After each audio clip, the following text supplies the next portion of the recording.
Olá pessoal, na nossa quarta videoaula nós vamos praticar a estrutura de seleção IF.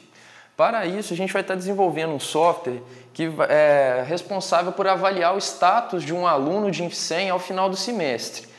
Então, para ficar mais fácil a gente entender a lógica desse sistema, eu vou demonstrar para vocês através desse fluxograma o equivalente ao algoritmo refinado do desenvolvimento desse software. No início desse programa, a primeira coisa que a gente tem que fazer é informar para ele o número de aulas que aconteceram durante esse semestre, como a gente pode ver nesse primeiro bloco. Após essa informação, a gente tem que informar para ele quantas faltas esse aluno teve ao decorrer do semestre. Dadas essas informações, o sistema vai avaliar nessa estrutura de IF se as faltas desse aluno corresponderam a mais de 25% das aulas que foram ministradas. Caso a resposta desse teste seja verdadeiro, o sistema vai informar para o aluno que ele está reprovado e vai terminar a sua execução. Novamente aqui no teste, caso a resposta tenha sido negativa, ou seja, o aluno não teve mais que 25% de falta, ele vem para essa estrutura e pede para o usuário informar as 3 notas que esse aluno obteve durante o semestre, que são as duas notas das provas teóricas e a nota total das atividades práticas. Após ser informado essas 3 notas, o sistema vai calcular a nota final desse aluno, que basicamente é o somatório dessas 3 notas, e vai fazer um novo teste para ver se a nota final desse aluno foi maior do que 60. Caso essa informação seja verdadeira, ele vai informar que o aluno está aprovado e vai terminar a sua execução novamente. Entretanto, caso esse teste retorne um resultado negativo, ou seja, a nota do aluno não foi maior do que 60, ele vai fazer um novo teste. Ele vai analisar se a nota final desse aluno está no intervalo entre 40 e 60. Contanto, observem se a nota é maior ou igual a 40, nesse caso aqui a gente observa o intervalo, ou se ela é menor do que 60, certo? Se a nota estiver dentro desse intervalo de 40 e 60, ou seja, resposta positiva, ele vai considerar que o aluno tem nota suficiente para realizar a prova final. Sendo assim, ele vai te pedir para entrar com a nota do aluno na prova final. Após ele receber essa informação, ele vai calcular a média da nota da prova final com a nota total dele anteriormente. Após ele calcular essa média, ele realiza um novo teste para ver se essa média resultante é maior do que 60. Se ela for maior do que 60, ele informa para o aluno que ele está aprovado e termina a execução do software. Entretanto, se essa média for menor do que 60, ou seja, o aluno já fez as suas atividades obrigatórias, já fez a prova final e mesmo assim ele não conseguiu uma nota maior do que 60. Então, ele vai informar que esse aluno está reprovado e vai terminar a execução do software novamente. Voltando nesse teste aqui, quando o software tinha percebido que o aluno não tinha uma nota maior do que 60 e via testar se ele tinha permissão para realizar a prova final, caso a nota desse aluno tivesse sido menor do que 40, ele já ia informar diretamente que esse aluno está reprovado, porque ele não tinha condição nem mesmo de fazer a prova final. Então, ele faria isso, informaria para o aluno, terminaria a sua execução. Basicamente, a lógica do nosso programa é essa. Agora a gente vai estar dando uma olhada diretamente no código em C++ para implementar a solução para esse problema. Bom, pessoal, no início do nosso código, nós temos nosso comentário obrigatório. Em todas as atividades práticas, como vocês já devem ter visto anteriormente, é importante que a gente preencha essas informações colocando nosso nome, o curso, a matrícula, a turma, o número do trabalho, a data e uma pequena frase explicando brevemente o que esse software vai fazer. Logo em seguida, nós declaramos as bibliotecas do C++ que são utilizadas durante a execução desse código.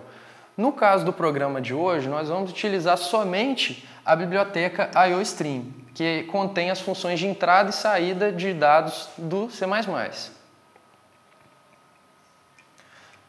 Iniciando o nosso programa pelo main, a primeira coisa que temos que fazer é a declaração das nossas variáveis. Vocês podem observar que a gente declarou uma série de variáveis do tipo float, que são as variáveis que vão armazenar as diversas notas do aluno ao decorrer desse programa. E duas variáveis do tipo int, sendo uma para armazenar o número de aulas que aconteceu durante o semestre e a outra para armazenar o número de faltas que o aluno teve. Certo. Nesse ponto, o programa começa a solicitar para o usuário que informe dados. Essa primeira informação que ele está pedindo é a da variável aulas dadas, que armazena o número de aulas que aconteceu no semestre. A partir que o usuário digitar essa informação, por esse comando cin, o programa vai requisitar que o usuário informe o número de faltas. Dado que o software já tem armazenado na sua memória o número de aulas que aconteceu e o número de faltas que o aluno teve, ele vai analisar, a partir desse if, se o número de faltas desse aluno foi superior a 25% das aulas dadas.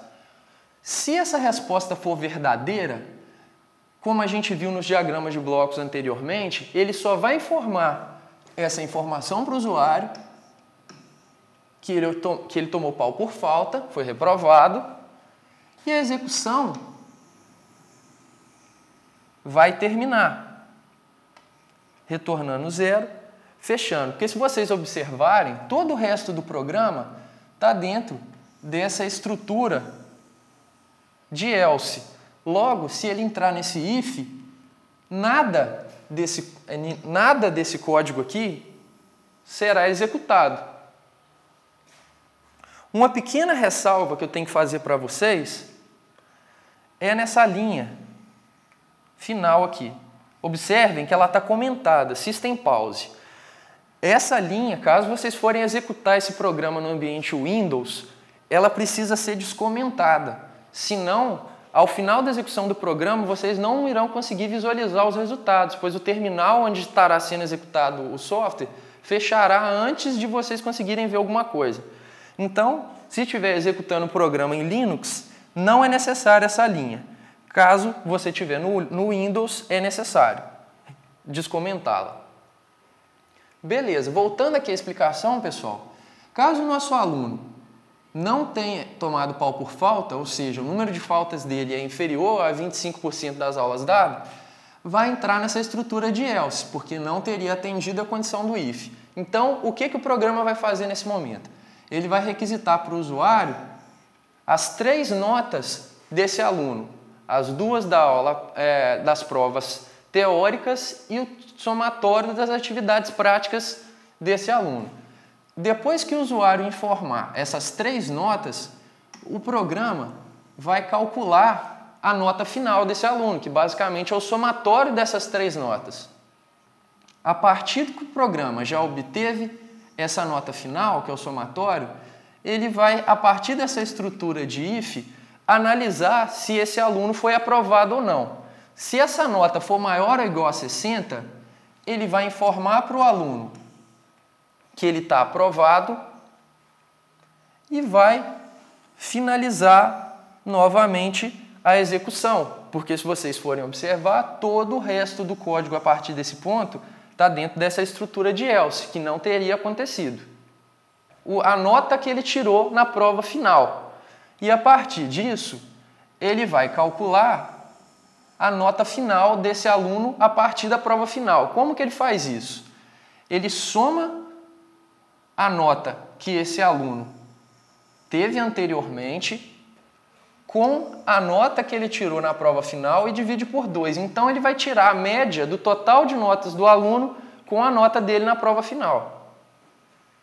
E vai fazer um novo teste para saber se após a prova final esse aluno foi aprovado. Então, ele vai testar se essa nova nota final é maior ou igual a 60. Se ela for maior ou igual a 60, ele informa para o usuário que ele está aprovado e finaliza a execução desse software. Se não, ele vai informar para esse usuário que ele foi reprovado por nota após a prova final. Só voltando aqui na explicação anteriormente, quando ele faz esse teste para saber se o usuário tem uma nota capaz que permita ele a fazer a prova final, se essa resposta for negativa, ele não vai executar essa parte do código. Ele vai entrar nesse else e já iria informar diretamente para o aluno que ele está reprovado por nota e encerraria a execução. Basicamente, a lógica do nosso programa é essa. Agora eu vou para o Kate para mostrar para vocês a execução desse programa. Bom, pessoal, aqui nós já estamos no ambiente Kate, onde eu vou compilar e executar o software que eu expliquei anteriormente para vocês. O arquivo que eu salvei esse programa se chama p04.cpp. Então, vou compilar a partir do comando G++. Observem, compilou sem nenhum problema. Vou fazer a execução a partir do comando que vocês já estão habituados também, que é o ./a.out. Certo, aqui a gente já está na execução desse programa. Ele está me pedindo para me informar o número de aulas dadas. Eu vou informar, então, que ocorreram 30 aulas e esse aluno faltou metade, 15. Logo, o programa me informou que esse aluno foi reprovado por falta, por frequência, como vocês podem ver aqui. Eu vou executar novamente, vou fazer uma execução que me informe que o aluno foi aprovado. Então, eu estou informando que tiveram 30 aulas, esse aluno faltou somente 3, ou seja, 10%. Então, ele não foi reprovado por falta, o software vai me perguntar as notas desse aluno. Vou informar que ele tirou 20 na primeira prova, 10 na segunda e 20 na terceira. Logo, esse aluno vai tirar 50, ele não vai ser aprovado direto, mas em compensação ele tem nota suficiente para fazer a prova final. Então, o programa me informou que esse aluno está em prova final. Na prova final, ele tirou 70. Logo, o programa me informou que ele foi aprovado após a prova final, porque dado 50 mais 70, 120, dividido por 2, 60. Então, após a média feita a partir do somatório da nota total dele com a nota da prova final, ele conseguiu ser aprovado. Fazendo um último exemplo para deixar claro a execução desse programa para vocês, eu vou informar um aluno que participou da disciplina que teve 30 aulas, faltou somente 3, então ele não foi reprovado por falta. Suas notas em prova foram 20, 10 e 20, mesmo caso do aluno anterior. Então ele vai para a prova final. Entretanto, ele tirou somente 30 nessa prova. Então o programa informou que ele foi reprovado por nota.